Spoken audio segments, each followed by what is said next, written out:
조 바이든 대통령과 케빈 메카시 하원 의장을 중심으로 워싱턴 최고 지도자들이 국가부채 한도 올리기와 예산 삭감 문제에 대한 최후 담판에 들어갔습니다. 미국의 주택 판매 가격 하락세가 메트로폴리탄 전체 도시의 3분의 1 지역으로 확산되고 있습니다. 새로 출범하는 한국의 재외동포청장에 심윤조 전 의원이 내정됐으며 인천에 본부가 세워지고 서울 광화문에 지원센터가 설치됩니다. 미국의 새 합참의장에 한국에서 근무한 바 있는 지안파 찰스 브라운 현 공군 참모총장이 내정됐습니다. 미국 내 병의원들이 권고하는 의료비 신용카드를 사용한 환자들의 상당수가 바가지를 쓰고 있다는 주의령이 나왔습니다. 여러분 안녕하십니까? 워싱턴 뉴스 투데이입니다. 조 바이든 대통령이 케빈 메카시 하원 의장을 비롯한 공화민주 상하원 지도부를 백악관으로 초청해 국가부채 한도 올리기와 예산 삭감 문제에 대한 최후 담판에 들어갔습니다. 메카시 하원 의장을 비롯한 공화당 지도부는 정부 예산에 의미 있는 삭감을 약속하면 국가부채 한도를 올리겠다는 입장을 거듭 제시한 반면 바이든 대통령과 민주당 지도부는 국가부채 한도부터 무조건 올린 다음 예산 삭감을 논의하자고 맞서 한 달 안에 끝내야 하는 기싸움, 신경전을 시작했습니다. 한면태 기자가 보도합니다. 조 바이든 대통령과 케빈 메카시 하원 의장을 중심으로 워싱턴의 최고 지도자들이 국가부도를 볼모로 잡고 막판 치킨 게임에 돌입했습니다. 벼랑 끝 절벽에서 질주하다가 누가 먼저 핸들을 꺾느냐, 먼저 꺾는 사람이 겁장이 폐지로 몰린다는 치킨 게임에서도 돌파구를 찾지 못하면 6월 1일부터 미국이 사상 초유의 국가 디폴트, 국가 부도에 빠져 경제적 대재앙을 초래할 것으로 경고받고 있습니다. 이른바 엑스데이트가 바짝 다가오자 바이든 대통령은 9일 오후 오벌 오피스로 공화당의 케빈 메카시 하원의장과 미치 매커널 상원대표, 민주당의 하킴 제프리스 하원대표, 척슈머 상원대표를 불러 긴급 논의에 착수했습니다. 하지만 2월 1일에 3개월 만에 처음 가진 대면 논의에서 어느 쪽도 양보했다는 소리가 들리지 않아 6월 1일 엑스데이트의 11아워에나 결판날 치킨 게임에 돌입한 것으로 간주되고 있습니다. 백악관 회동에서도 케빈 메카시 하원의장은 자신과 공화당 하원의원 총회는 바이든 대통령이 메이저 예산 삭감을 먼저 약속해야만 국가부채 한도를 올릴 것이라고 기존의 입장을 고수했습니다. 반면에 바이든 대통령은 국가부채 한도는 당파적인 이슈도 아니고 협상의 대상도 아니라면서 의회가 헌법상 의무에 따라 조건 없이 국가부채 한도를 올리면 예산 삭감과 적자 감축을 별도로 협상하겠다고 강조했습니다. 공화당이 국가부채 한도 올리기와 예산 삭감의 연계 처리를 고수하고 있는 반면에 민주당은 분리 처리로 맞서고 있습니다. 만약 워싱턴 최고 지도자들이 6월 1일 이전에 국가부채 한도를 올리지 못할 경우 미국은 돈을 더 빌릴 수도 더 쓸 수도 없어져 정부 예산 지출과 국채 등에 대한 이자 지불이 차질을 빚고 우선순위에 따라 연금과 연방 공무원, 미군 봉급이 지연되거나 삭감 지불되기 시작할 것으로 경고되고 있습니다. 미국이 정부 지불을 못하게 되면 미 사상 초유의 국가 디폴트, 국가 부도에 빠지게 됩니다. 그럴 경우 공식적인 디폴트 선언 직전에 2011년 때와 마찬가지로 미국의 국가 신용 등급이 강등되고 증시 폭락 등 금융시장 요동을 시작으로 경제적 대재앙을 초래할 것으로 경고받고 있습니다. 백악관은 단기 디폴트 시에도 50만 개 일자리를 상실해 실업률이 올라가고 성장률은 떨어질 것이며 장기화되면 최대 830만 개 일자리가 사라져 실업률은 현재 3.4%에서 8%까지 급등할 것으로 경고했습니다. 싱크탱크인 서드웨이는 미국이 사상 초유의 국가 디폴트에 빠져 9개월간 지속되면 300만 개 일자리가 없어질 것으로 내다봤습니다.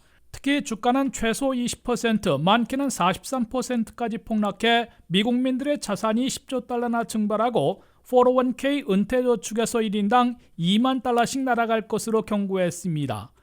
다만 바이든 대통령과 메카시 하원의장을 중심으로 현재 워싱턴 최고 지도자들은 적어도 9월 말까지 쓸 수 있는 국가부채 한도를 단기로 올리고 어느 부분에서 얼마나 예산을 줄일 수 있는지 마크 협상을 하는 데 합의해 마지막 순간 동시에 운전대를 꺾을 것으로 예상되고 있습니다.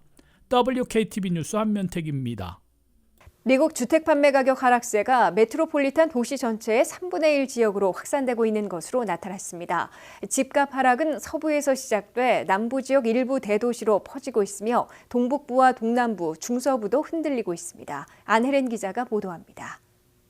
미국 내 200여 곳의 메트로폴리탄 지역에서 판매되는 기존 단독주택의 가격이 올 1분기에 하락세로 돌아서며 가격 하락 지역이 확대되고 있는 것으로 나타났습니다. 월스트리트 저널은 9일 미국 내 메트로폴리탄 지역의 기존 단독주택 가격이 하락한 지역이 전체의 3분의 1로 번졌다고 보도했습니다. 특히 전체의 3분의 1 지역에서 집값이 31%나 하락한 것은 11년 만에 최악이라고 월스트리트 저널은 경고했습니다.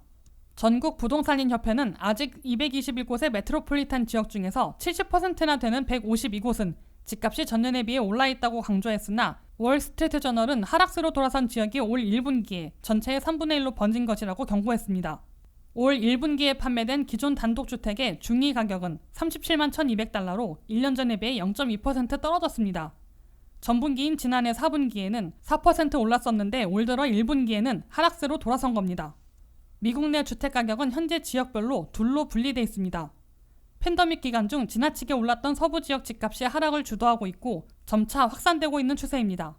서부 지역의 집값은 1년 전보다 5.3%나 떨어졌고 동북부는 0.1% 하락했습니다. 이에 비해 중서부는 아직 2.9% 오른 수준이고 남부 지역은 1.4% 올라 있습니다. 그러나 한인들이 많이 살고 있는 대도시들은 대부분 하락세를 보이고 있습니다. 샌프란시스코 지역 단독주택의 판매 가격은 올 1분기 현재 119만 2,600달러로 전년에 비해 14.5%나 하락했습니다. 산호세의 중위 판매 가격은 119만 5,500달러로 전년보다 13.7% 떨어졌습니다. 샌디에이고의 중위 판매 가격은 88만 달러로 전년보다 2.8% 하락했습니다. 로스앤젤레스의 중위 판매 가격은 74만 6,800달러로 전년보다 5.8% 떨어져 있습니다. 뉴욕, 뉴저지는 57만 7,300달러로 0.1% 하락해 하락세가 시작된 것으로 보이고 있습니다. 워싱턴 DC와 알링턴, 알렉산드리아 지역은 올 1분기 55만 7,200달러로 아직은 1년 전에 비해 0.8% 오른 수준을 보이고 있습니다. WKTV 뉴스 안혜린입니다. 6월 5일 출범하는 한국의 재외동포청을 이끌 초대 청장에 심윤조 전 의원이 내정된 것으로 보도되고 있습니다. 이에 앞서 결정된 재외동포청의 본부는 인천에, 지원센터는 서울 광화문에 설치됩니다. 미주 260만 명을 포함해 750만 재외동포들을 위한 한국의 정책과 사업을 주관할 재외동포청이 6월 5일 공식 출범에 맞춰 윤곽을 확정하고 있습니다. 한국 정부는 재외동포청을 인천에 설치키로 한 데 이어 초대 재외동포청 청장을 내정하는 절차를 밟고 있습니다. 재외동포청을 이끌 초대 청장에는 심윤조 전 새누리당 국회의원이 내정된 것으로 알려졌습니다. 심윤조 초대 재외동포청장 내정자는 1954년생으로 만 69세이며 서울대 외교학과를 나와 외시 11회에 합격한 외교관 출신이자 국회의원을 지낸 정치인입니다. 심윤조 재외동포청장 내정자는 83년에 시카고 영사관 영사, 1998년 말에는 워싱턴 DC 소재 주미대사관에서 참사관으로 근무한 적이 있습니다. 이어 청와대 외교통상비서관, 외교부 북미국장을 지낸 대표적인 미국통으로 꼽히고 있으며 주 포르투갈 대사, 주 오스트리아 대사 등을 역임했습니다. 2012년 19대 국회의원으로 선출돼 정치인으로 변신한 후 새누리당에서 재외국민위원회 위원장을 맡았고 2015년 7월 재외동포청 신설을 주요 내용으로 하는 정부조직법 개정안을 대표 발의한 바 있습니다. 미주 한인을 중심으로 재외동포들의 오래된 수건이었던 재외동포청은 극히 드물게 여야가 동시에 압도적으로 지지해 신설 법안을 통과시켜 6월 5일 출범하게 됐습니다. 재외동포청은 750만 재외동포와 관련한 정책과 사업을 종합적이고 체계적으로 수립하고 집행하는 정부 전담기구이며 재외동포청 청장은 차관급입니다. 한국 정부는 재외동포청을 인천에 두고 재외동포들의 민원 업무를 처리하는 재외동포 서비스 지원센터를 서울 광화문에 설치할 계획입니다. 인천 본부에는 151명이, 지원센터에는 25명이 근무할 것으로 보입니다. 6월 5일 재외동포청이 공식 출범하고 미국을 비롯한 재외동포들의 현안을 잘 아는 인사들이 초대 지도부에 기용돼 동포들의 목소리를 수렴해 현실에 맞는 지원책이 활성화될지 기대되고 있습니다. 조 바이든 대통령은 미군 서열 1위인 새 합참의장에 한국에서 근무한 바 있는 지한파 찰스 브라운 현 공군 참모총장을 내정한 것으로 보도되고 있습니다. 찰스 브라운 공군 참모총장이 새 합참의장이 되면 콜린 파월에 이어 두 번째 흑인 합참의장이 되며 펜타곤의 수장인 로이드 어스틴 국방장관과 함께 두 흑인 대장 출신들이 지휘하게 됩니다. 한면태 기자가 보도합니다. 미군 최고 지휘부가 역사적 상징적으로 바뀔 조짐을 보이고 있습니다. 조 바이든 대통령은 오는 9월 30일 퇴임하는 마크 밀리 현 합참의장 후임에 찰스 브라운 현 공군 참모총장을 기용할 것으로 뉴욕타임스와 월스트리트저널 등 미 언론들이 보도했습니다. 마크 밀리 현 합참의장이 육군대장이고 합참 부의장은 해군 제독이어서 차기 합참의장은 대체적인 순서에 따라 공군대장인 찰스 브라운 현 공군 참모총장으로 낙점된 것으로 미 언론들은 해석했습니다. 현역 미군 서열 1위인 합참의장에 찰스 브라운 공군 참모총장이 지명되고 상원 인준을 받게 되면 미군 지휘부의 역사적 상징적인 새 모습과 장면을 보여주게 됩니다. 찰스 브라운 공군대장이 차기 합참의장이 되면 1989년부터 1993년까지 합참의장을 역임했던 콜린 파월 육군대장 이래 34년 만에 두 번째 흑인 합참의장에 오릅니다. 또한 로이드 어스틴 국방장관도 흑인 육군대장 출신으로 최초의 흑인 국방장관이기 때문에 펜타곤을 두 흑인 대장 출신들이 지휘하게 됩니다. 찰스 브라운 차기 합참의장 내정자는 1962년 텍사스 태생으로 공군사관학교가 아닌 ROTC 출신입니다. 그는 비주류에 따른 갖가지 차별을 뚫고 전투기 조종사 출신으로 공군대장, 공군 참모총장에 올랐고 이제 현역 미군 서열 1위인 합참의장으로 승진하는 역사를 쓰고 있는 것으로 보입니다. 찰스 브라운 차기 미 합참의장 내정자는 한국에서 근무한 적이 있고 미 인도태평양 사령부사나 미 태평양 공군사령관을 지냈기 때문에 지한파 아택의 전문 미군 지휘관으로 평가되고 있습니다. 찰스 브라운 대장은 2007년부터 2008년까지 한국의 군산 미 공군기지에서 제8 전투비행단을 지휘한 바 있어 한국을 잘 알고 이해하는 지한파로 꼽히고 있습니다. 찰스 브라운 대장은 이어 2018년부터 2020년까지는 미군 인도태평양 사령부사나 태평양 공군사령관을 역임해 한반도를 포함한 인도태평양 지역의 안보 상황에도 매우 밝은 적임자로 평가받고 있습니다. 미국은 현재 우크라이나 전쟁을 지원하는 동시에 인도태평양 지역을 중심으로 다소 뒤처지고 있는 초음속 무기 개발, 전투함 확충 등의 과제를 안고 있는데 전투기 조종사 출신인 찰스 브라운 공군대장이 합참의장으로서 이에 초점을 맞출 것으로 미 언론들은 내다보고 있습니다. WKTV 뉴스 한면택입니다. 미국 내 병의원들이 권고하는 의료비 신용카드를 사용한 환자들이 상당수 바가지를 쓰고 있다는 연방기관의 주의령이 나왔습니다. 의료비 신용카드를 사용한 환자들은 3년간 10억 달러나 더 지불해 의료비 빚더미를 부채질한 것으로 경고되고 있습니다. 안혜린 기자가 보도합니다.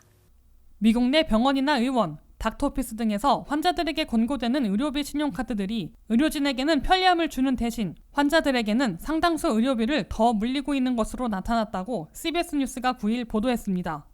병 의원들에서는 의료보험으로 잘 커버해주지 않는 분야의 진료비를 청구할 때 환자들에게 케어 크레딧, 프리마일스 크레딧과 같은 의료비 신용카드를 가입해 사용하도록 권하고 있습니다. 치과와 치열 교정, 성형과 라식 수술, 모발 이식 등을 위한 메디칼 비용을 낼 때 메디칼 크레딧 카드를 많이 이용하고 있으며 올 초 현재 사용자가 1,170만 명으로 10년 전에 비해 3배로 급증해 있습니다. 보험 커버가 안 돼 비싸진 의료비를 분할 납부할 수 있기 때문에 환자들은 의료비 신용카드의 권고를 대체로 받아들여 가입해 사용하고 있는 것으로 보이고 있습니다.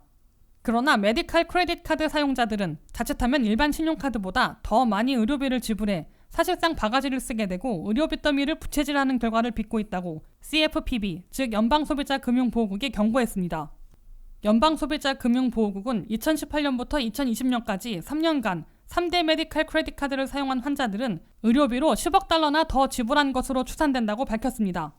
의료비 신용카드는 특히 신용점수가 낮거나 영어에 미숙하고 노년층, 저소득층 환자들이 바가지를 쓸 위험이 높은 것으로 간주되고 있습니다.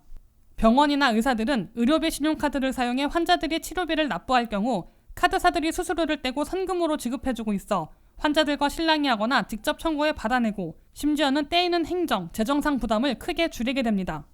반면에 환자들은 신용점수가 낮거나 저소득일 경우 최고 연이자율인 APR이 24.99%로 일반 신용카드보다 높으며 청구서 소속기간이 없이 이자를 부과하고 있어 더 내고 있습니다.